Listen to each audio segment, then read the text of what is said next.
Alléluia! Nous glorifions notre Seigneur et Sauveur Jésus-Christ de Nazareth pour ce nouveau message, bien-aimé, que nous allons ainsi partager par sa grâce. Alors bonjour, bien-aimé, la paix de Christ.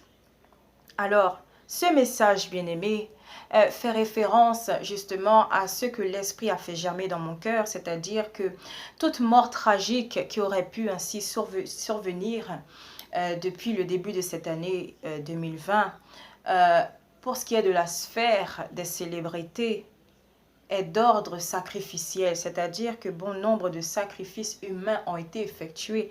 Et bien que cela ait été dépeint comme de vulgaires morts tragiques, comprenez, bien-aimés, que véritablement, en échange de la notoriété, en échange de la gloire des hommes, en échange du pouvoir de l'argent, il y a un transfert qui se fait. Et c'est pourquoi, si nous retournons dans l'évangile de Matthieu, chapitre 16, versets 24 à 26, nous lirons ceci. Jésus dit à ses disciples, « Si quelqu'un veut venir après moi, qu'il renonce à lui-même, qu'il se charge de sa croix et qu'il me suive. Car celui qui voudra sauver sa vie la perdra, mais celui qui la perdra à cause de moi la trouvera. Et que servirait-il à un homme de gagner tout le monde s'il perdait son âme? Ou que donnerait un homme en échange de son âme? » Alors, bien-aimés, comprenez ceci. Que vous aurez beau courir après les richesses de ce monde, vous pourrez posséder les choses les plus faramineuses, les plus glorieuses qui soient. Mais si vous n'avez pas Jésus-Christ dans votre vie en tant que Seigneur et Sauveur, alors au final, vous avez quoi? Parce que, bien-aimé, votre âme, façonnée par Dieu lui-même, notre Père et Créateur, n'a pas de prix.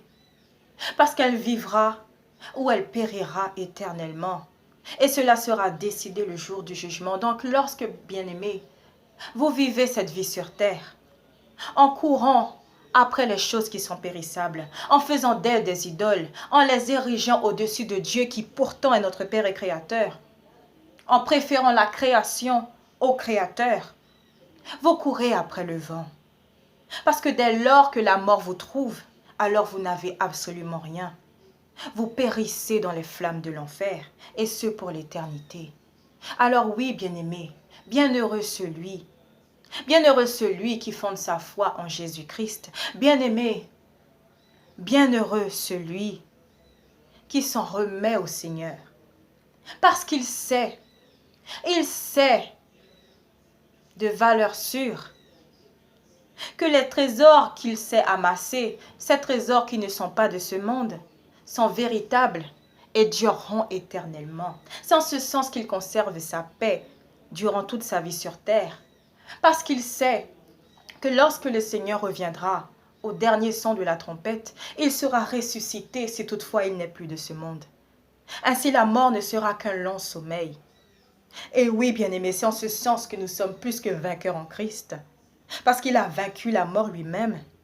Parce que toutes choses ont été réincarnées en lui. Parce que Jésus-Christ lui-même a créé le ciel, la terre, les choses visibles et invisibles. Il a créé, il est l'auteur de toute vie. C'est pourquoi Dieu notre Père et Créateur dit dans la Genèse chapitre 1 verset 27, « Créons l'homme à notre propre image et ressemblance. » Et comme vous le savez, bien-aimés, Jésus-Christ est la parole de Dieu faite chair, qui est venu sur terre, qui a demeuré parmi nous les hommes. Et nous savons donc que Jésus-Christ est Dieu fait homme pour nous. C'est pourquoi, bien-aimés, encore une fois, nous avons l'assurance du salut. Nous qui fondons toute notre foi en Jésus-Christ et non pas en les choses matérielles de ce monde, non pas en ces choses périssables, car comme il est écrit, bien-aimés, dans le premier épître de Jean, le monde passe et sa convoitise aussi. Mais celui qui fera la volonté de Dieu demeurera éternellement. Alors faites-vous partie de ces personnes, bien-aimées. Avez-vous déjà accepté Jésus-Christ dans votre vie en tant que Seigneur et Sauveur? Si tel n'est pas le cas, vous avez encore le choix de votre vivant, sans quoi il sera trop tard. Alors, bien-aimés, si vous entendez la voix du Seigneur, n'endurcissez pas vos cœurs. Ferez-vous cette prière? Seigneur Jésus, je me repens sincèrement de tous mes péchés. Je crois véritablement que tu es venu sur terre et qu'en mourant sur la croix, en guise de sacrifice vivant par ton sang précieux, tu m'as lavé de tous mes péchés. Tu m'as du coup ressusciter avec toi, afin de commencer une vie nouvelle dans la pureté, dans la sainteté. Apprends-moi, Seigneur, à te suivre dans toutes tes voies chaque jour que tu fais, car je fais de toi mon Seigneur et Sauveur. Alléluia. Merci, Seigneur, de m'avoir sauvé. En ton saint et puissant nom, Jésus-Christ de Nazareth, j'ai ainsi prié. Amen, amen. Alors, bien-aimés, célébrez cette victoire. Parce qu'encore une fois, le Seigneur, qui ainsi vous équipe de son Esprit Saint, vous montrera toutes choses, vous révélera toutes choses et vous rappellera absolument tout ce qu'il a dit à ses disciples avant vous. Alléluia. Marchez par la foi, non pas par votre vue. Ne vous laissez pas, bien-aimés, submerger par vos circonstances. Mais gardez toujours en ligne de mire le Seigneur, car lui-même prendra soin de vous en toutes circonstances, et ce, dans chaque aspect de votre vie. Alléluia. Recevez ce message dans le cœur, bien-aimé. Que le Seigneur lui-même, par sa face, continue de luire sur vous, et ce, aussi longtemps qu'il vous fera la grâce de vivre sur cette terre. Alléluia. Restez bénis en Christ, bien-aimé. Que Dieu vous garde dans toute votre voie.